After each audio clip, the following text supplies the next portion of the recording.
नमस्कार दर्शकों, YouTube के मेरे चैनल में आप सबका स्वागत है।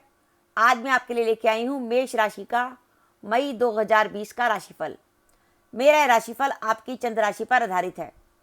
आपके सम्मुख ये मेष राशि की कुंडली है। अगर आपकी जन्म कुंडली में जहाँ चंद्रमा लिखा है वहाँ 1 नंबर है, तो ऐसी स्थिति में आपकी ये मेष राशि बनती है और आप ये वीडियो देख सकते हैं। सबसे पहले हम मेष राशि में ग्रह गोचर देखें तो धनु राशि में भाग्य भाव में केतु बैठे हैं। दशम भाव में गुरु, शनि व मंगल है। आगे चलकर मंगल 4 मई को एकादश में आ जाएंगे और माह का जब आरंभ होगा तो सूर्य व बुध जो है मेष राशि में होंगे और उसके बाद 13-14 मई को सूर्य और 9 मई को बुध जो है वृषभ राशि में प्रवेश करेंगे, जहां उनकी शुक्र से युति हो जाएगी। और 25 मई के बाद बुध जो है वो मिथुन राशि में आ जाएंगे, आपके तीसरे भाव में, जहां पर राहु विद्यमान है। तो ये तो है ग्रह गोचर मेष राशि के जातकों के लिए। जैसा कि मैंने आपको ऊपर हेडिंग दिया है, मेष राशि के जातकों के लिए एक मिला जुला समय है।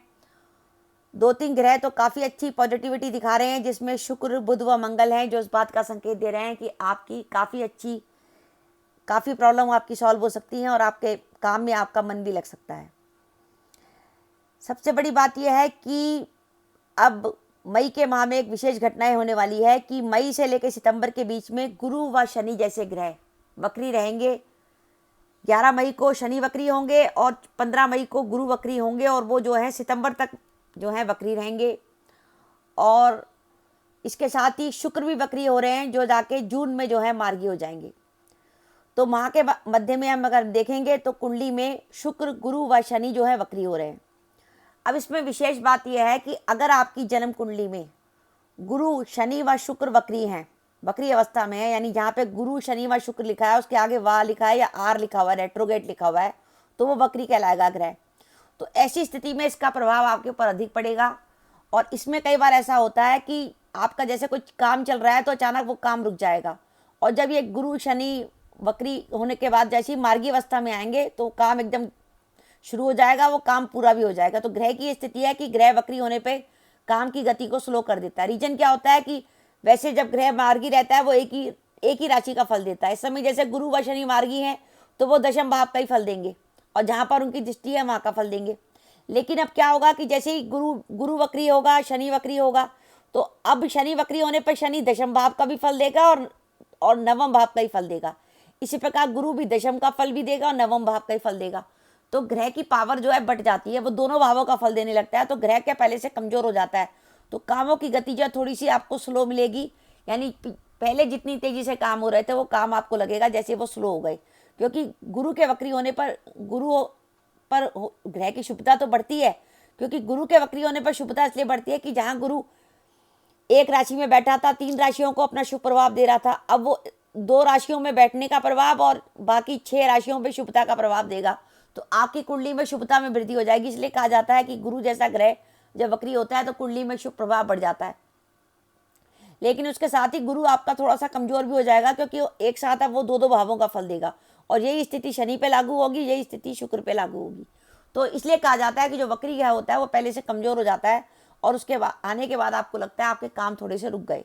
यही स्थिति इन ग्रहों की हो रही है कि आपकी कुंडली में गुरु, शनि व शुक्र जो है वक्री हो रहे हैं।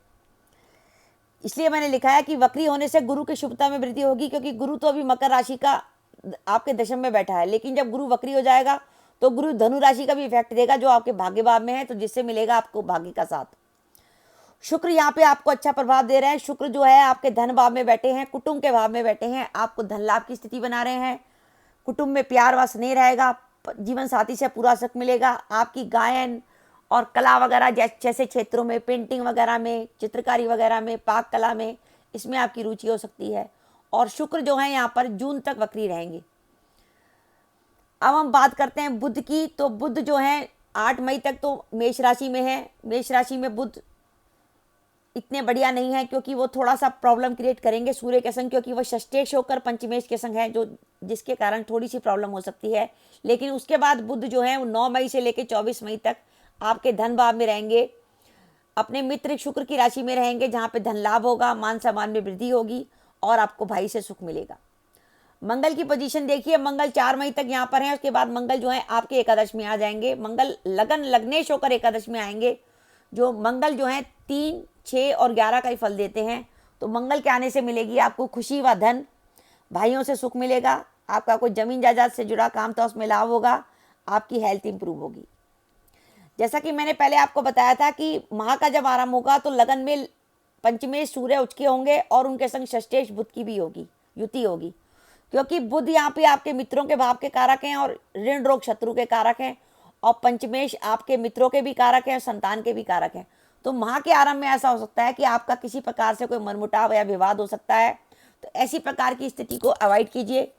परिवार के किसी नज़दीकी सदस्य से या मित्र से झगड़े के कारण आपकी माह के आरंभ में शांति भंग हो सकती है, मानसिक शांति। आगे चलकर सूर्य जो है धन भाव में आ जाएंगे 13-14 मई को। तो धन से जुड़े मामलों में विशेष प्रकार की सावधानी रखें। कोई किसी प्रकार की आपको धोखाधड़ी कर सकता है। अगर आप ऑनलाइन कोई पैसा ट्रांसफ़र करते हैं तो उसमें थोड़ी विशेष रूप से सजग हो जाइए, ध्यान रखिए कोई आपका OTP वगैरह ट्रेस आउट ना कर ले।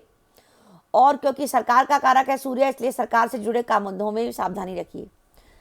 शनि आपके दशम में है और शनि जो है वक्री हो रहे हैं। शनि अब भाग्य भाव का भी फल देंगे और दशम भाव का भी फल देंगे। तो शनि के वक्रत्व का ये होगा कि आपका मन ये आएगा कि आप जो काम कर रहे थे उसमें आपको चेंज करने का विचार आपके मन में आ सकता है। पंचमेश जो है शत्रु राशि में मारक भाव में बैठे हैं और उनकी षष्ठेश बुध के संयुति है। तो संतान को लेकर किसी प्रकार की आपको कोई चिंता हो सकती है, संतान की कोई चिंता आपको परेशान कर सकती है। हो सकता है इस समय जो समय चल रहा है संतान आपसे दूर हो, आपको कोई से कांटेक्ट वगैरह ना हो पाए, तो संतान को लेकर आप किसी प्रकार के चिंतित हो सकते हैं। दशम भाव में गुरु व शनि इस बात का संकेत दे रहे हैं कि परिवार में किसी बुजुर्ग सदस्य के स्वास्थ्य को लेकर आपके मन में किसी प्रकार की कोई विशेष चिंता हो सकती है। अगर ऐसी बात है तो उनका सही समय पे इलाज वगैरह कराइए। हो सके तो जितना हो घर में इस बात का ध्यान रखिए कि उनकी प्रॉपर समय पर उनको दवा वगैरह दी जाए, और जहाँ तक हो सके डॉक्टर से संपर्क करने की कोशिश कीजिए। अच्छा, इसमें मजे की बात है कि मेष राशि के लिए 3 ग्रह पॉजिटिव बन के आ रहे हैं, एक तो मंगल, एक शुक्र व बुध।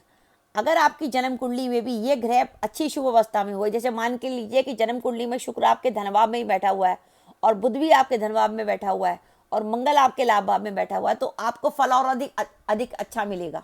लेकिन अगर यही ग्रह आपके, जैसे मंगल आपके अष्टम में बैठा हुआ है या बुध आपके अष्टम में बैठा हुआ है या बुध 12वें घर का है या शुक्र आपके पंचम में बैठा हुआ है, तो इन ग्रहों की शुभता थोड़ी सी आपको इतना लाभ नहीं मिलेगा जितना आपको लाभ मिलना चाहिए। लेकिन अगर जन्म कुंडली में भी ग्रह अच्छे भावों में बैठे हुए हैं और शुभ भावों में बैठे हुए हैं, शुभ प्रभाव को लेके बैठे हुए हैं और इन पर किसी प्राप्त ग्रह का प्रभाव नहीं है, तो ये जो ग्रह हैं आपको बहुत अधिक शुभ फल देंगे।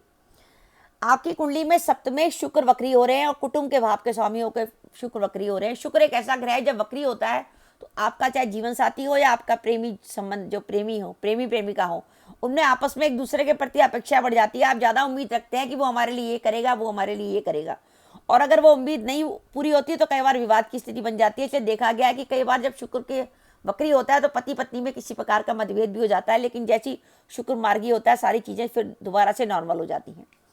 अब हम देखेंगे कि मेष राशि के जातकों के लिए मई के माह में शुभ तिथियां कौन सी हैं, जिसमें अगर वो किसी कार्य का विचार करें तो इन तिथियों में करेंगे तो काम में सफलता मिलेगी। वो शुभ तिथियां आप नोट कीजिए: 4 व 5 मई, 6 व 7 मई, 12 व 13 मई, 14 व 15 मई, 16 व 20 मई, 21 व 25 मई, 26 व 31 मई वो शुभ तिथियां हैं जब चंद्रमा आपका पॉजिटिव होगा, और इस दिन अगर आप काम करने का विचार करते हैं तो निश्चित सफलता मिलेगी। अब मैं आपको अशुभ तिथियां बता रही हूँ मेष राशि के जातकों की मई माह में, जब चंद्रमा आपका 4वां, 8वां, 12वां होगा। तो इन तिथियों में विशेष रूप से ध्यान रखें, अपनी हेल्थ का ध्यान रखें और कोई महत्वपूर्ण कार्य का विचार ना करें। ये अशुभ तिथियां हैं 1 व 8 मई, 9 व 17 मई, 18 व 19 मई, 27 व 28 मई। तो दर्शकों, ये था मेरा मेष राशि का मई 2020 का राशिफल।